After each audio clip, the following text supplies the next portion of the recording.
this is the way the state has ruled over and over again. Where your mailbox is where you live, and where you live is where you get your driver's license, where you get your driver's license is where you vote. Thank you for allowing me to speak. Mr. Lewis?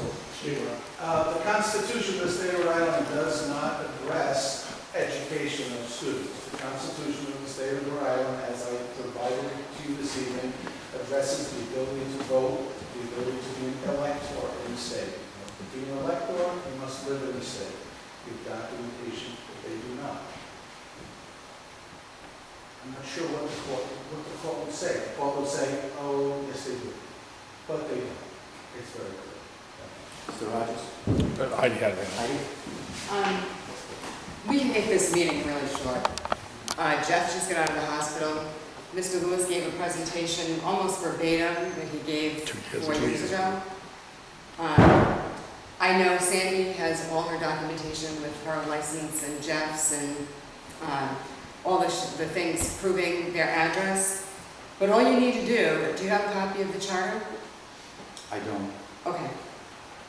I'll read it to you, as I did the last time, because we've heard the same thing 3 times, and it's been to Superior Court with Jeff and Sandy and Ms. Javazio. It's been proven. I don't know why we're revisiting it. Under Article 8, Nominations and Elections, Section 1302, Qualifications.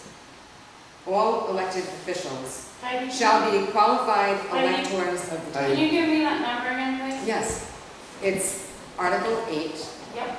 Nominations and Elections is the title. Okay. It's Section 13.02, Qualifications. Thank you. And it says, all elected officials shall be qualified electors of the town. Now, Mr. Sheldon, Mrs. Sheldon's names are on your voter rolls. They are registered voters of the town. That's all they need to be qualified. This is where they vote. That qualifies them to run for office. Town council, school committee, town committee. That's all you need to know. That's all there is to this whole thing. There's nothing else. It states it right here. Mr. Rogers? If we take in what Mr. Lewis says, I got a good close friend of mine who's a homeless veteran, hasn't really had a home in almost 2 years, and he goes from house to house to house. But he has a P.O. box at the Forster Post Office where he gets his mail, and he has no place, no residence to lay his bed. He is a homeless veteran. But because he has a P.O. box in Forster, that's where he votes. And he's a registered voter in his town, and he has no roof over his head in any state. So unless you take what Mr. Lewis has in to offer, every single veteran that's homeless out on these streets is ineligible to vote in this country. And that is not true. Ms. Ryder? I think this goes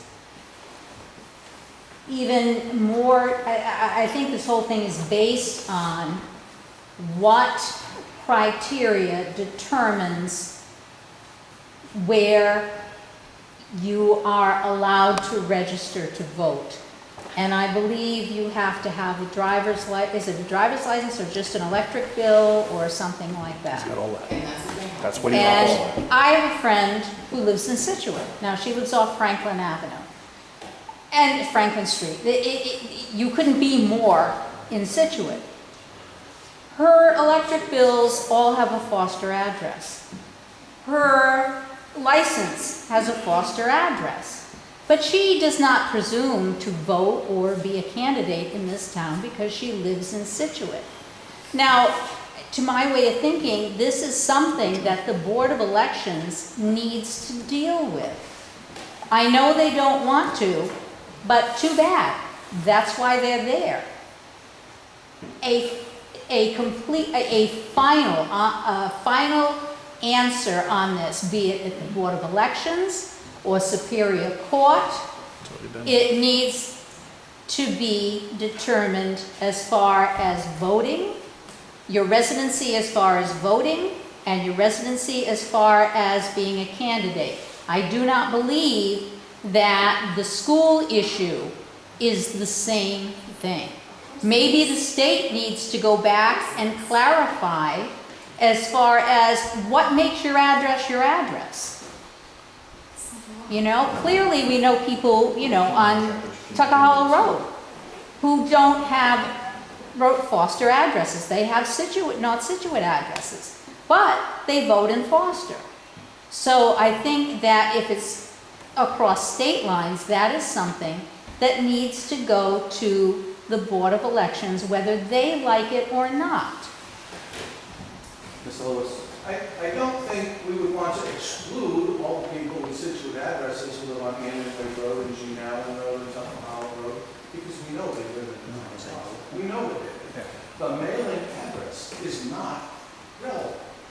It is the location of their home. They live in Foster, they get their mail in North Situate, they live here. This is the, just the charter language that was read, I think that's perfectly valid, but it is in contravention, this particular case is in contravention to the state constitution.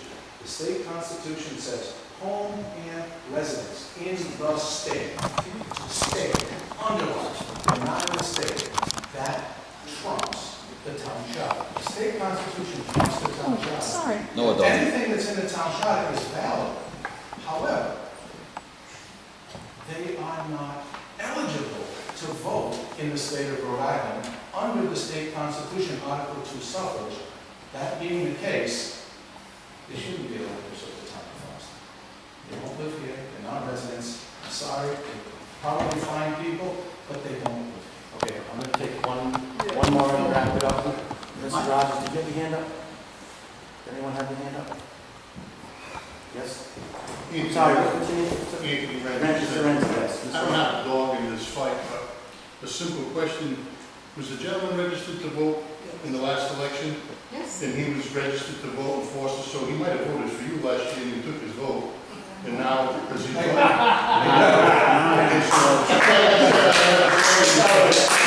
Okay, so we don't know. But last year, the gentleman was eligible to vote in Foster. And now he's running in Foster, and now it's no good. I don't get it. Okay, What changed? I'm going What to wrap up the discussion because we have questions for Mr. Sheldon, so we'd like to get going with this, if we could. I'd just like to be last, just like Mr. Warren was. Does anybody else got anything to say, or We'd like to, you want us to last? take Mr. Sheldon first, is that what you want? Sure. Is that okay? Is that okay? Right. Would you please swear in Mr. Sheldon? Yep. Come up. Mr. Sheldon, can you please stand? Raise your Are right you going to be hand. presenting evidence? Other than the same stuff that we had last year, that I don't think is going to do you any good. But I will give it to you if you want. It's raised there. Say anything? You You don't need to. I don't realize You can't stand, you don't need to stand. Mrs. Sheldon. Mrs. Sheldon? Are you all right standing? Excuse me? Are you all right standing? I'm not all right doing anything. Would you prefer to sit? Yes, I would prefer to sit. I'll sit here next to my father-in-law. Yeah. So everybody, I'm going to be in front. Move over there. Yeah. Are you going to give testimony first? How are you going to? I have some questions I'd like to ask, and then I'd like to make my own statement. And if you guys want to ask me questions, ask me What are questions. your questions? My questions are, based on the fact that we've done this more than a few times, over and over and over again, and based on the fact that Mr. Lewis is basically a sore loser, the problem here is not that where I live anymore. The problem here is that Mr. Lewis has pointed out to you and has given you a map and has entered it into evidence showing 5 or 6 different addresses that are in the same boat as me. Every one of those people claim residency in Foster.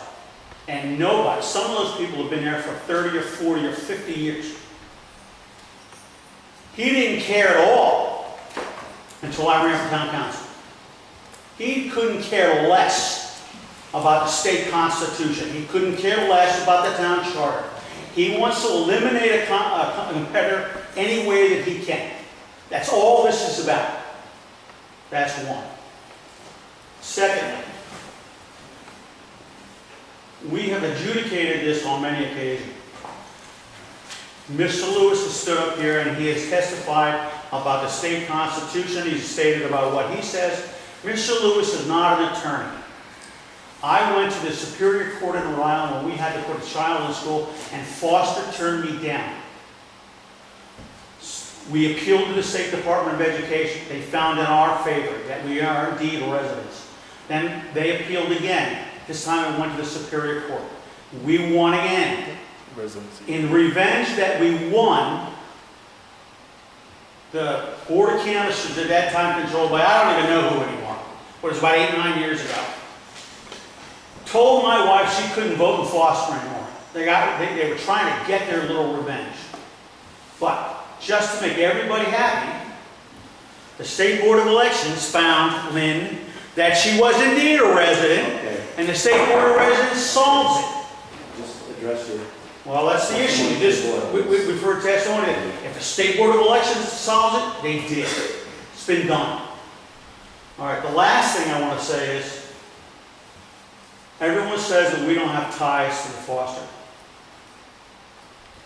I have ties to Foster. This is my wife's parents. Foster Hopkins has been here, around here for God knows how long. A little longer than John Lewis. And there's God knows how many of them too, trust me. Yep, and we're all gonna see this film. But people in this town have a differing opinion in politics. And the politics are, if you have a difference of opinion with somebody, we're going to take a town agency that we control and we're going to attack you any way we can.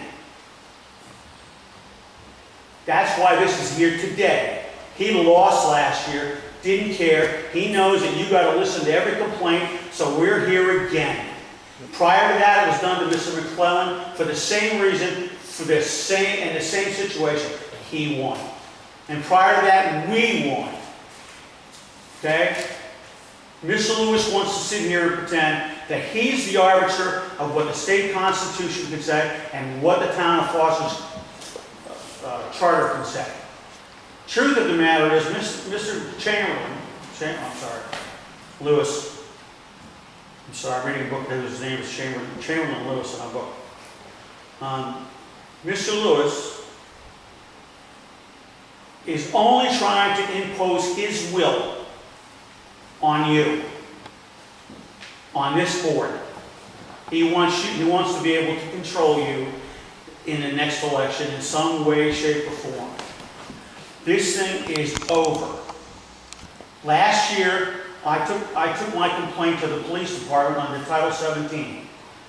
Well, unfortunately, I waited too long because Coyne left and they hired its police chief that now got hired by this council and he's not going to do it. But the truth of the matter is these people are in violation of the law. We gave a copy to this board last time and it should be in the file. You're allowing these people to break the law. What should have happened today is that you should have adjourned, you should have convened a meeting, done all the other stuff, and when this issue came up, you should have said, this is done, it's over, and I should have walked out the door. Having this happen is wrong. You have that power. This board has that power. Do you really want people in this town that will use the town boards to attack people because of a different political opinion? Because that's what's going on. If anybody here thinks that John Lewis gives a damn about the state constitution, I bet you he can't even read. okay, if you'd like, can we get to the testimony? Sure. Thank you. Seems to be swearing in, Who are we doing first? Mr. Sheldon. Please raise your right hand. You do voluntarily swear that you will fully and truly answer all questions put to you regarding your place of residence and eligibility as an elector. I do.